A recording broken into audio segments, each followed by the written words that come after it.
मेरे गले में मेरे वालिद सुल्तान जैम का एक यादगार हार था। वो शख्स जाते हुए उस हार को भी ले गया। आपके गले में मौजूद हार को आखिर वो क्यों लेकर जाएगा?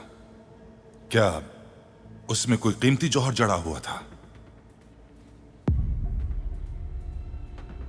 अगर ऐसा है तो फिर वो यकीनन बहुत कीमती था। आप एक काम कीजिए शहजादे, मुझे बताएं कि वो हार किस किस्म का था ताकि मैं तस्वीर बना सकूं। जैसा कि मैंने बताया कि वो सिर्फ एक हार था, आम सा हार, कोई कीमती जौहर नहीं जड़ा हुआ था उस पर। मगर वो 2 हिस्सों पर मुश्तमिल था। जब वो खुलता था तो उसके अंदर एक और भी हिस्सा था, मुसल्लस जैसा। उसके अंदर आड़ी तिरछी लकीरें बनी हुई थी। पहले मुझे वो बदसूरत महसूस होती थी, मगर बाबा की यादगार होने की वजह से वो हार मुझे बहुत अजीज था। क्या इस तरह की लकीरें थीं? हाँ, बिल्कुल इसी तरह की थी।